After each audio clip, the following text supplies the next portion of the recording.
Okay, so this is going to be a lesson on how to tackle unseen poetry. There's a set of rules you need to tackle unseen poetry. So we'll go through them. We're actually looking at the edXL unseen poetry section, but you can actually, any exam board is the same, any unseen poetry is the same. So we're looking at the edXL one here, which is from their specimen material. And we're looking at a poem called Great Grandfather.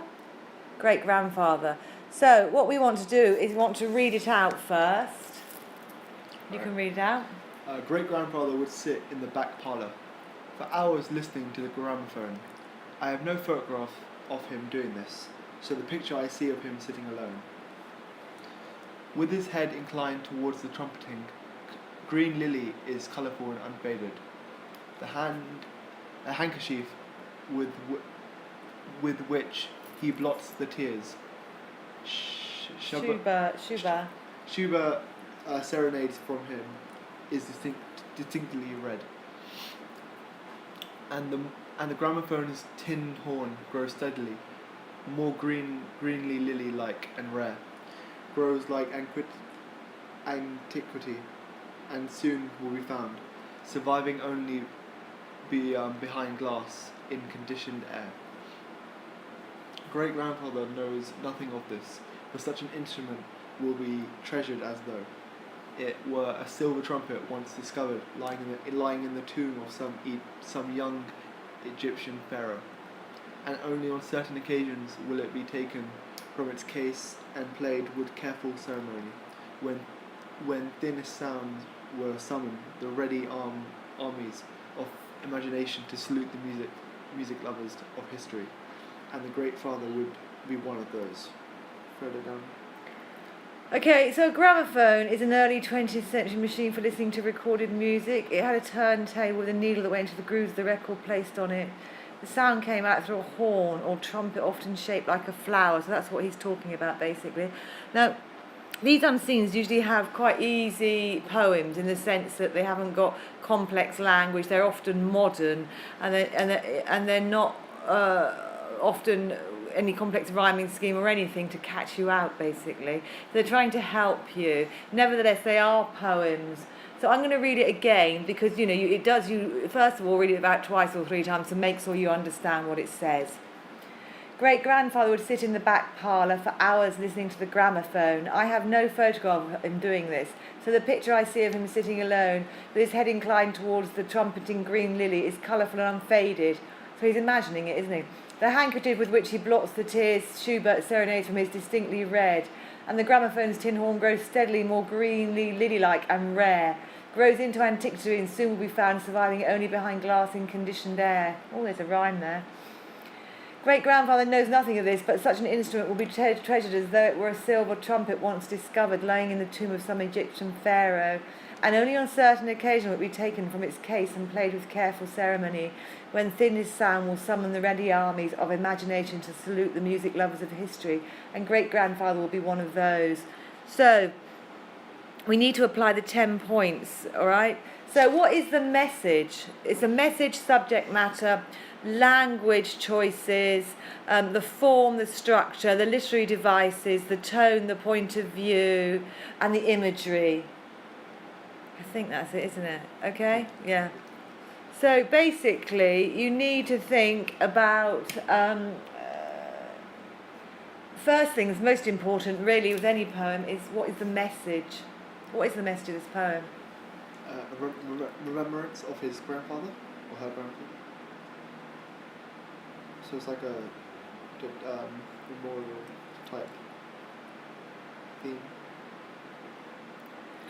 Yeah, it is in remembrance of her grandfather, but it's actually also about that gramophone, isn't it? Yeah. And she's got no photograph of him doing this, and so basically she's sitting there. Yeah, and she's remembering her granddad, and probably the fact that it's becoming an antique means that he himself is moving further away in time and is becoming more precious her memory. I think it's how precious her memory of her granddad is becoming, actually. And she's using the trumpet as a sort of image. The gramophone's tin horn grows steadily more greenly, lily-like and rare. And, he's getting more rare, isn't he? Because it's this type of man who came at that point in time is going to be rare and more precious, really. Yeah? Yeah. That's what it's saying, isn't it? It's personifying the trumpet. I wouldn't say it was personifying it. It's basically saying granddad and the gramophone are sort of, as time moves on, they're becoming more rare, really, aren't they? Basically, and more treasured. That's what it's saying, I think. Okay. Yeah. Right, so there's basically each poem has usually got something really interesting in there. So with the imagery, is there any imagery in there? I'd say the use of, it's quite descriptive. You could. Yeah, it's descriptive. So it's descriptive language, isn't it? More greenly, lily-like and rare. Green lily is colourful, unfaded. Yeah, the handkerchief which he blots the tears, Schubert serenades them is distinctly red. So yeah, it's got lots of language, colourful language, really bright language in it, hasn't it? To celebrate when his granddad was alive, really, isn't it? Wait, descriptive language, could that be a form of imagery? Not really. Imagery is like metaphors and similes. So Okay. I think there is an image in there. Such an instrument will be treasured as though it were a silver trumpet once discovered. So basically laying in the tomb of some young Egyptian pharaoh. So that's actually a simile, isn't it? Such an instrument will be treasured as though it were a silver trumpet. So there is imagery. Yeah? Yeah. And so the structural form, it's got one line at the beginning and one line at the end. And there's repetition of great-grandfather. Isn't there? Yeah. So it sort of begins and ends with great-grandfather, and it's a celebration of his specialness, probably. So Although she does seem to be linking him to a material object, which suggests that she didn't know him very well. Yeah, she didn't, because she said, I have no photographs of him doing this. Yeah. Indicating that she hasn't really. So she has the picture in his head. In her head, yeah. In her Yeah, head. yeah. So it begins and ends with great-grandfather. Now, of course, great-grandfathers are way in the past, aren't they? Yeah. I never met my great-grandparents. I think I met them very briefly. Yeah. So mine, I think, died. Yeah, they did die. Yeah, I never met them. So yeah, yes. So this is someone who is, very distant from her and precious to her, really, isn't it? Yeah. Quite lovely, actually. So, yeah, he's in the dim, distant past, really. And she won't have a photograph either, because no one would have taken a photograph of that, really. Even now, probably people wouldn't take a photo of an old lady listening to a gramophone or an old man, will they? Or listening to music or watching the telly. No one will take a picture, will they? No, it's not very common. You don't usually do that, do you? I mean, I actually take pictures of people watching the telly and, getting dressed in the morning, and putting their makeup on and stuff, just because I know that those moments are actually the most precious moments. Not when you're out at some event with loads of people you don't know in a posh place. Yeah. What's the precious moment? It's, the last day of your school when you take a picture of your daughter in your bedroom. So that's kind of like, it's a sort of a domestic, ordinary moment, isn't it? Yeah. Yeah, okay. So, is it rhyming? Phone this alone, yes. Trumpeting faded tears red. Steadily rare found air. But though discovered Pharaoh. Taken ceremony armies history, those. That doesn't rhyme, does it? I guess it would have been taken for its case and played with careful ceremony, when thinnest hand was some of the ready armies of imagination to salute the music lines of the history. Ceremony history. There's a sort of rhyme there, isn't there? So it's sort of rhyming, she's it's almost like she's trying to fumble to remember him in some ways as he's fading in the background. Yeah? Yeah. Faded thoughts. But most importantly, it begins with great-grandfather and ends with great-grandfather, doesn't it? Yeah. So, we've looked at the 10 points. The tone is one of What is the tone? It's not sadness, but it's like a form of grief, but it's like a happy grief. Like she's. Yeah, it's a celebration of her granddad, isn't it, really? Yeah. It's a sort of celebration. She's trying to... Great-grandfather will be one of those. He's one of the music lovers of history, basically. Yeah. Yeah. It's called great-grandfather as well, so that's repetition, really. It does talk repetition. It does have got that there.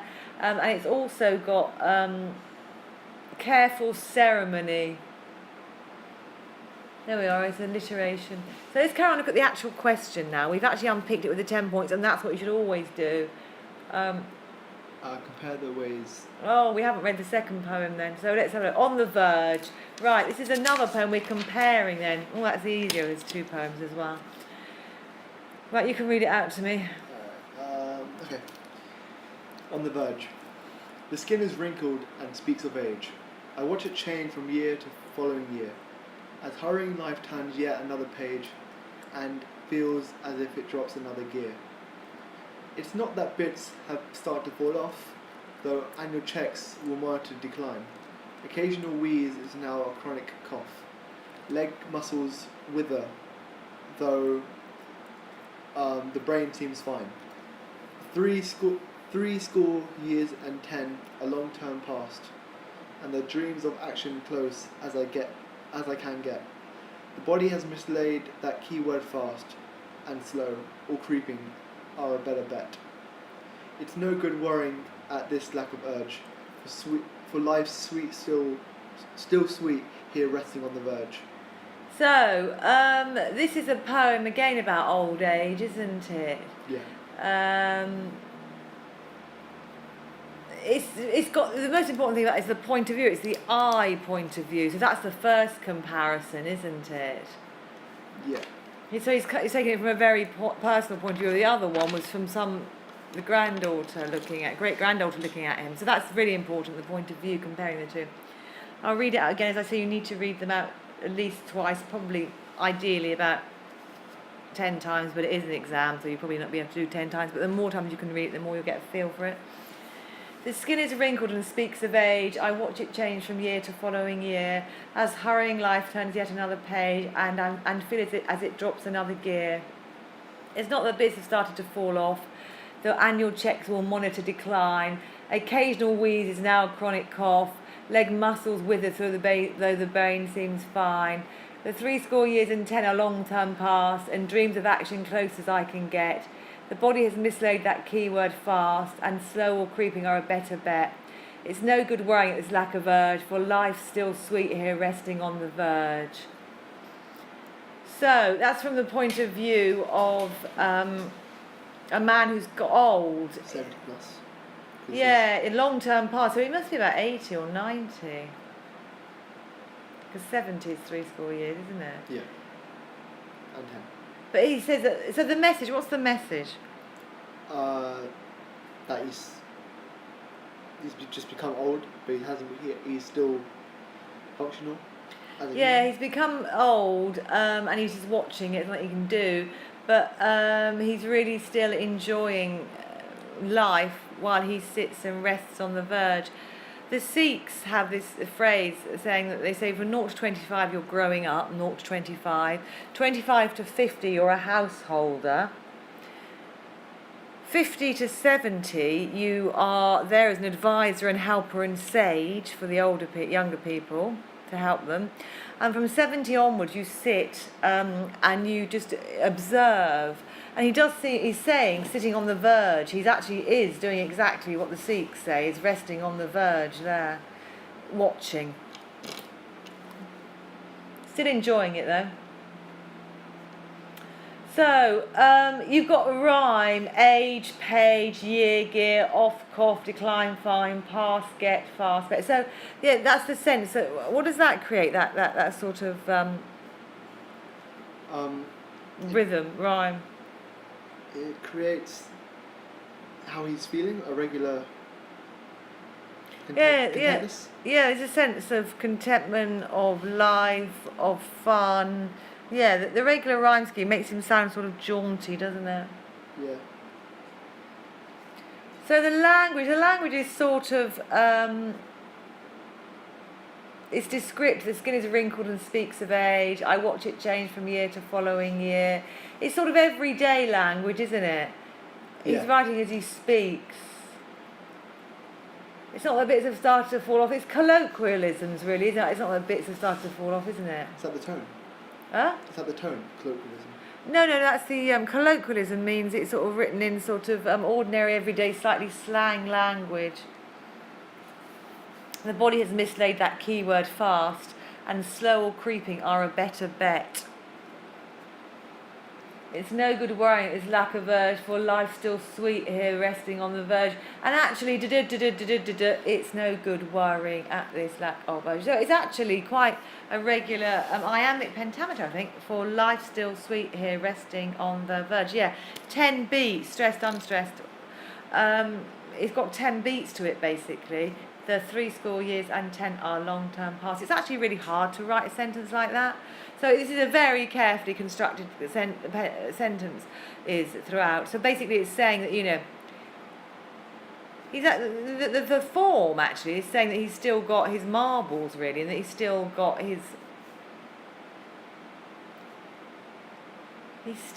sort of life in him, because it's kind of got this lovely regular rhyme and rhythm. There's 2 words at the end. Sorry, 2 lines. It's a rhyming, 2 lines rhyming, and so basically it's A B all the way through the rest of it. Verge, urge, verge. You've got this sort of rhyming couplet here that actually, it rhymes at the end, which means that you are. It's got a nice sort of bit of a flourish on the end, hasn't it? Yeah. Subject matter, message. Right, so let's have a look at the questions now. Then we've had a really good look at those. Let's look at the questions. Compare the ways in which the writers... Oh, thank you, a cup of tea. I left the tea bag in there for you. Oh, great, thank you. Compare the way the writers present an old person, great-grandfather, and On the Verge. In your answer, you should compare the ideas in the poem, the poet's use of language, the poet's use of form and structure. So we've done all of that, haven't we? Yeah. So, I am going to stop the recording for a bit while you actually concoct your answer. That would be the ideal thing to do, and then we'll start recording again when you've got your answer down then, yeah? Yep. Okay, so you should be able to give me a really good answer now, shouldn't you? Mm-hmm.